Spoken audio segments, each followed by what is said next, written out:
Kalau Bapak ingin mensukseskan ini Astacita, Pak, kalau Bapak peka dalam pidato-pidato beliau, harga turun, pelayanan maksimal. Nah pertanyaannya, Haji Usus ini harga sudah turun belum? Bismillahirrahmanirrahim. Assalamualaikum warahmatullahi wabarakatuh.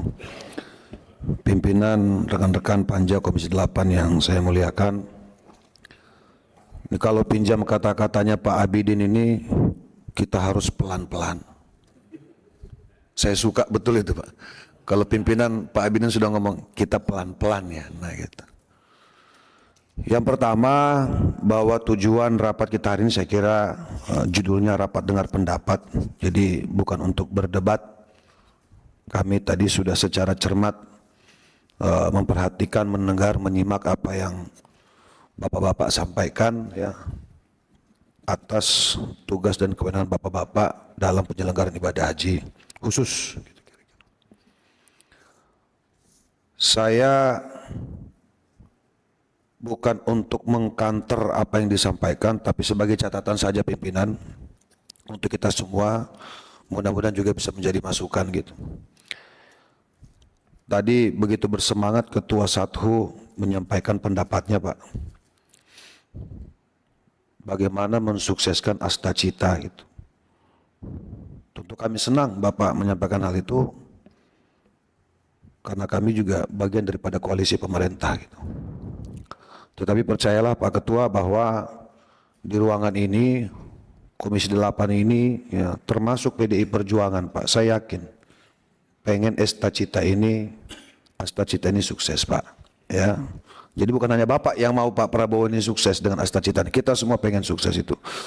Namun ini ada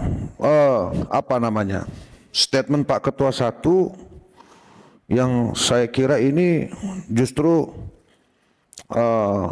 saya khawatir ini agak jauh dari rencana pencapaian Astacita itu sendiri, Pak. Tadi Bapak sampaikan asosiasi ada 13, kuenya belum bertambah. Gitu. Nah, ini kue ini apa ini? Gitu kan? Apakah jumlah kuota jamaah atau apa gitu? Saya sepakat dengan Pak Wahidin tadi, senior saya. Kalau kemudian soal kue ini tidak mampu membuat asosiasi yang jumlahnya 13 ini happy, kenapa asosiasi ini harus 13? Ada aturan nggak yang mengatur ini pimpinan? Pembatasan pembentukan asosiasi ini. Gitu. Nah kalau tidak ada ini pun juga berbahaya. Karena jangan sampai rumahnya begitu besar makanannya kurang. Pada akhirnya semuanya akan kelaparan. Ya, ini harus pelan-pelan ya Pak Abidin ya. Pelan-pelan ya. Dan ini linear dengan yang disampaikan oleh Ketua Himpuh tadi. Saya dengarnya agak bingung gitu. Pak Ketua Himpuh menyampaikan pada akhirnya kita harus menyelamatkan diri sendiri. Nah ini kalau menyelamatkan diri sendiri apa gunanya asosiasi? Yang saya tahu asosiasi ini kan tugas fungsinya ini salah satu melindungi anggotanya, paling tidak begitu gitu. Nah Bapak ini masih dalam asosiasi atau sudah dicuekin sama asosiasi Bapak ini? Ketua Himpuh ini. Tetapi, nah ini menjadi pertanyaan, kok bisa Pak Ketua Himpuh ini yang sudah tertatih-tatih, sudah boleh dikatakan berupaya untuk menyelamatkan diri sendiri, ini kan mau escape gitu. Ya. Kok masih mau bertahan, bahkan ada bahasa ketengan, mau jual ketengan ini. Saya mengambil kesimpulan, artinya apa? Yang kita lakukan hari ini meskipun ketengan, tetap ada potensi ekonomi di dalamnya. Tetap ada keuntungan di dalamnya. Jadi kalau bicara ekosistem, ya ada ekosistem tetap berjalan meskipun hanya jual visa, meskipun hanya jual ini, jual itu dan lain sebagainya gitu. Nah pimpinan, maksud kami izin, ini juga harus betul-betul kita dalam penyusunan RUU perubahan ini harus hati-hati gitu. Jangan sampai kemudian setelah jadi masih banyak keluhan-keluhan dari kawan-kawan gitu. Khususnya penyelenggara ibadah haji khusus ini sendiri. Nah saya masuk lagi pada persoalan nusuk. Ya, tadi semua kawan-kawan juga tadi sudah menyampaikan seolah-olah nusuk ini menjadi momok yang berbahaya. Tapi pimpinan kita juga harus terbuka, sekarang sudah era digital. Pasarnya sudah global gitu. Bahwa ini akan mengancam kawan-kawan travel, ya saya kira kita semua di sini harus mencari jalan keluar. Tetapi harus ada penyesuaian-penyesuaian, Pak. Kita jangan kalah juga. Kalau ini menjadi kebijakan kerajaan Saudi, siapa yang bisa bantah?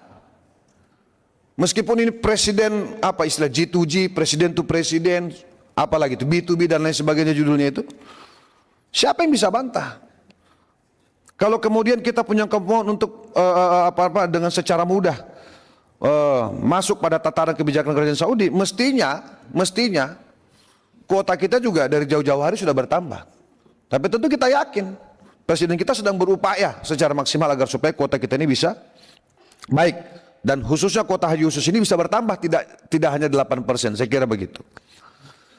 Nah, sebelum yang terakhir, Pak Ketua Sathu, kalau Bapak ingin mensukseskan ini Astacita, Pak, kalau Bapak peka dalam pidato-pidato beliau, harga turun, pelayanan maksimal. Nah, pertanyaannya, haji khusus ini harga sudah turun belum? Pelan-pelan Pak Abidin ya. Bukan, kemarin kita rapat Pak Ketua, reguler ini kita berjibaku nih. Seluruh fraksi ini bagaimana supaya harga ini turun reguler loh Pak. Sudah turun pun masih banyak jamaah, termasuk di dapil saya Pak, di Jakarta Barat, Jakarta Utara, Pulau Seribu, yang masih tidak punya kemampuan untuk melunasi itu Pak. Itu haji reguler. Yang notabene seharusnya hanya cukup tinggal lunasin berapa? Kira-kira 20 sekian juta lagi. Kewajiban mereka, kewajiban jamaah. Tetapi masih tidak kemampuan. Nah, sementara haji khusus ini kira-kira berapa tadi Pak? Di antara 157 sampai 900 juta kalau saya tidak salah. Kira-kira. Nah, ini pertanyaannya, siapa yang mengatur ini? Apakah tidak ada ambang batas atas yang ideal untuk haji khusus ini Pak? Mohon maaf, ini kalau kita bicara pekerjaan pegawai negeri, saya tidak mengecilkan pegawai negeri Pak, kita hormat Pak. Kami pernah menjadi pembina pegawai negeri kira-kira di dalam konteks kota gitu. Kapan mereka akan berangkat haji Pak? Kalau tadi Bapak semua bicara tentang ayo kita bicara bagaimana umat ini supaya bisa terberdaya, umat ini bisa berangkat, umat ini bisa beribadah. Tapi di satu sisi kita sendiri pasang tarif begitu luar biasa. Gajinya Pak Husni ini sama gaji saya kan Pak? Sama kan gaji kita ini Pak? Ya, kalau kita bicara gaji saja Pak, nah mungkin Pak Husni bisa berangkat ini haji khusus Pak. Kecuali dana-dana yang lain Bapak tidak pakai. Enggak, ini bisa dianggap joke Pak, tapi bisa dianggap serius Pak, mohon izin gitu loh. Saya tidak bisa bicara haji karena saya juga belum haji Pak. Tapi saya mau berangkat haji bagaimana kalau uang saya juga tidak cukup gitu loh. Ini kan sangat miris kalau kemudian kita ini yang penyelenggara negara, tapi bahkan tidak bisa sebut aja harus menabung, harus berapa gitu. Ya, kapan kita punya tukang sampah ini bisa berangkat haji? Kapan kita punya penggali kubur ini bisa berangkat haji Pak? Kapan kita punya pembantu rumah tangga ini bisa berangkat haji? Gitu. Kapan kita punya saudara-saudara yang di pesisir yang tiap hari mencari ikan di laut, ya, menanam padi dan sebagainya bisa berangkat haji kalau kemudian negara tidak mengatur ambang batas atas sehingga mereka mampu mengukur. Ini kan bias. Bisa tiba-tiba dengan alasan pelayanan, dengan alasan penerbangan, dengan alasan ini dan itu yang tadinya sekian jadi sekian, kira-kira begitu. Nah, ini saya mohon juga menjadi pertimbangan kita nanti di Komisi 8. Dan yang terakhir Pak, haji mandiri Pak Ketua Sathu, Ketua Ampuri, hijau warnanya Pak ya. Tegas betul ya. Ketua Ampuri, ini tadi haji mandiri Pak. Ini juga sepakat juga saya sama Pak Wahidin Pak.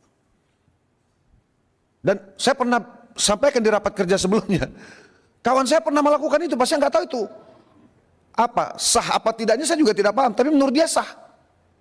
Yang dia langgar tadi soal negara saja, mungkin soal aturan, gitu loh. Tapi kan tadi Ketua Himpu juga tadi bilang, pada akhirnya kita melakukan yang kadang-kadang bisa melanggar aturan gitu loh. Akhirnya jamaah juga mencari caranya sendiri Pak. Akibat dari regulasi mungkin ya, penerapan pelayanan yang kita lakukan, harga dan sebagainya, memaksakan jamaah-jamaah dalam tanda petik ini melakukan cara-caranya sendiri Pak. Saya mungkin andai kata ada di posisi kawan saya kemarin itu misalnya, ternyata bisa haji dan halal, misalnya sah, mabrur, diakui, paling tidak Tuhan mengakui, kira-kira begitu menurut kita ya. Mungkin saya akan lakukan loh, ya, gimana? Haji begitu mahal Pak. Gitu. Nah jadi saya kira itu Pak, tapi intinya tidak ada yang semua luar biasa tadi masukannya, pendapatnya. Saya pribadi sudah mencatat juga Pak semuanya. Mudah-mudahan niat kita bersama di luar urusan bagaimana kemudian kita melaksanakan tugas, tetapi kita semua yang ada di sini bisa berdiri tegak untuk memastikan bahwa seluruh jamaah umroh haji kita ini bisa dimudahkan, dilancarkan perjalanan. Kita lah sebagai bridgingnya Pak, sebagai jembatannya Pak. Mudah-mudahan saya doakan Pak Ketua Satu. Saya suka gaya Bapak tadi bicara Pak, tegas betul. Biasanya yang paling keras di sini bicara itu Pak Husni Pak. Tapi hari ini Pak Husni saya lihat dikalahkan oleh Pak Ketua Satu nih irama bicaranya. Saya juga agak tahan-tahan karena ada Pak Abidin. Karena Pak Abidin harus pelan-pelan. Jadi saya kira Pak Ketua Satu, Pak Ketua Himpu, Pak Ketua Ampuri dan teman-teman Sapuhi ini juga terlalu banyak Pak namanya Pak. Ini coba kita sederhanakan lah kira-kira. Kalau tadi dari 744 pada akhirnya harus menyesuaikan dengan 6 apa tadi itu? User, saya kira ini juga bisa lah Pak. Kalau pada akhirnya semua adalah kepentingan-kepentingan yang positif tentu untuk umat, janganlah kita buat rumit urusan yang seperti ini. Saya kira itu saja pimpinan, terima kasih buat semuanya. Saudaraku sekalian pimpinan. Wallahul muwaffiq ila aqwamit thoriq. Wassalamualaikum warahmatullahi wabarakatuh. Terima kasih Pak Sigit.